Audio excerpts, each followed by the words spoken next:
Assalamualaikum warahmatullahi wabarakatuh. Yang terhormat Kepala Sekolah SMA Negeri 1 Jetis Bantul, Bapak Sumarno SPD MPD. Yang saya hormati Bapak Ibu Guru serta staf tata usaha SMA Negeri 1 Jetis Bantul dan teman-teman yang saya cintai. Pertama-tama, marilah kita panjatkan puji syukur kehadirat Allah Subhanahu wa Ta'ala yang telah melimpahkan rahmat dan hidayahnya untuk kita semua. Tidak lupa salawat serta salam kita sampaikan kepada junjungan kita Nabi Agung Muhammad Sallallahu Alaihi Wasallam yang kita menantikan syafaatnya di yaumul akhir nanti. Amin ya rabbal alamin. Alhamdulillahirabbil alamin.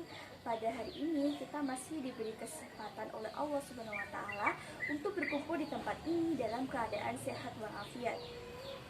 Hadirin yang saya hormati, pada kesempatan siang hari ini, saya Fadila Apriliani memohon izin untuk menyampaikan pidato singkat yang berjudul Mewujudkan Pemilu 2024 yang Damai.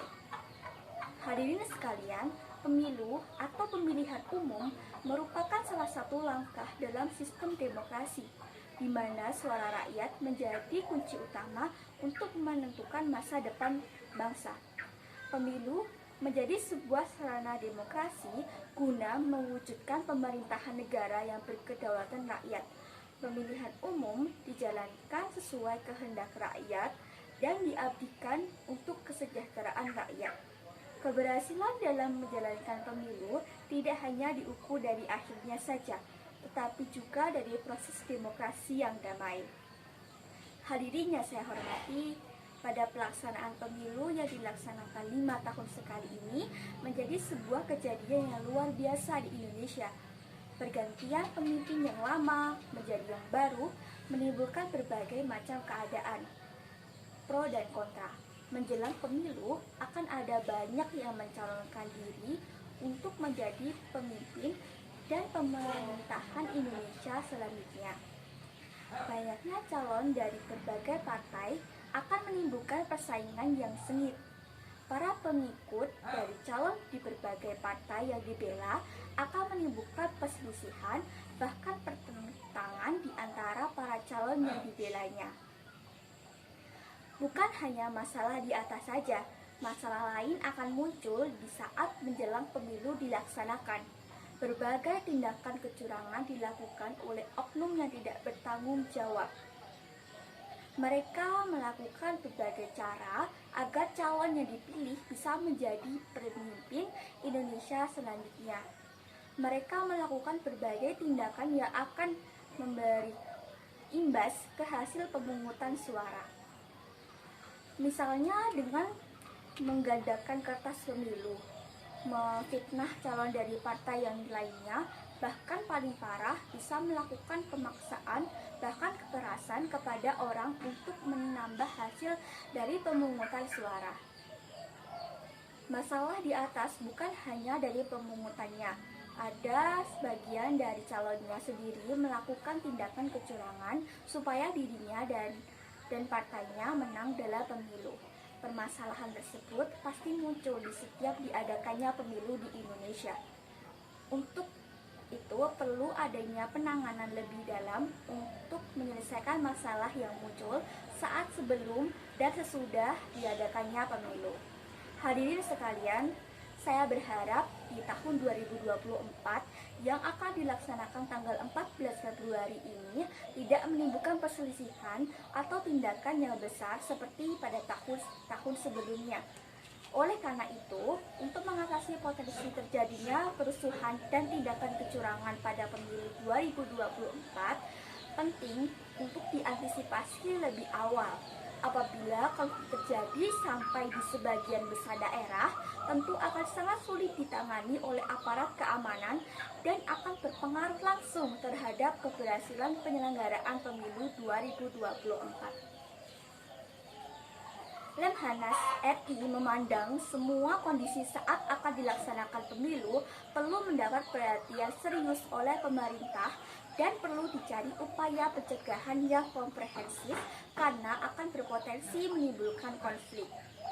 Oleh karena itu, Deputi Bidang Pengajian Pertahanan dan Keamanan Geografi menyusun kajian dan penyelenggaraan FGD guna mencari solusi pencegahan konflik sosial dalam pemilu untuk menyukseskan pemilu 2024. Solusi yang dimaksud adalah menyelesaikan pertikaian secara damai dan sukarela, melakukan penggantian penguasa secara teratur, sesedikit mungkin unsur paksaan dalam mengandalkan keputusan politik, karena masih banyak masyarakat yang memilih calon dengan dipaksa oleh beberapa orang dari partai atau dari pengikut calon tersebut.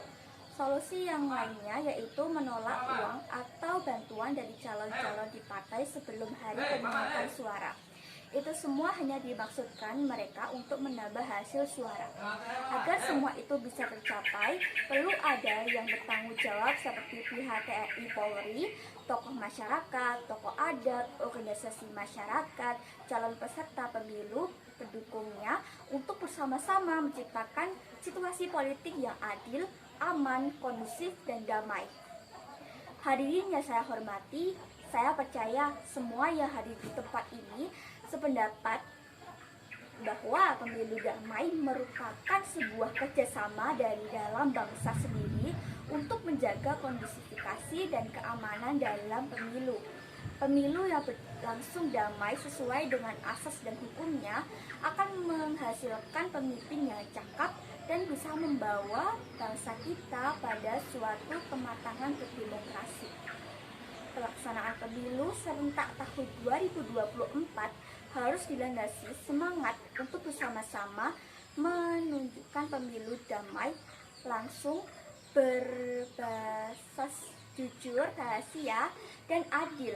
Marilah untuk kita yang hadir di tempat ini saling bekerja sama untuk mewujudkan pemilu 2024 ini supaya bisa lancar dan sukses tanpa ada kendala suatu apapun, sehingga pemilu tahun 2024 ini dapat menjadi bukti bahwa masyarakat menjadi lebih cerdas dalam menyikapi politik, sekaligus menjadi perayaan atas keberhasilan dalam menunjukkan pemilihan umum tahun 2024 dengan damai di Indonesia.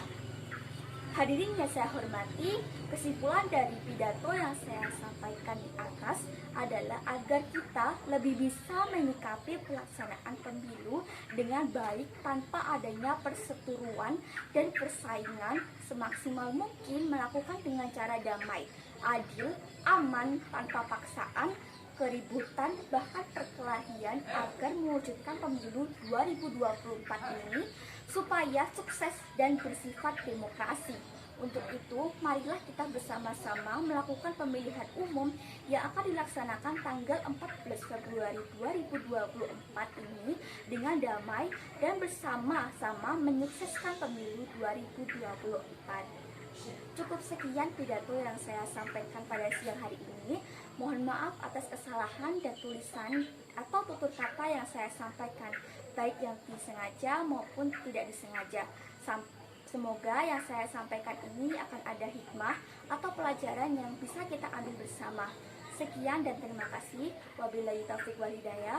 Wassalamualaikum warahmatullahi wabarakatuh.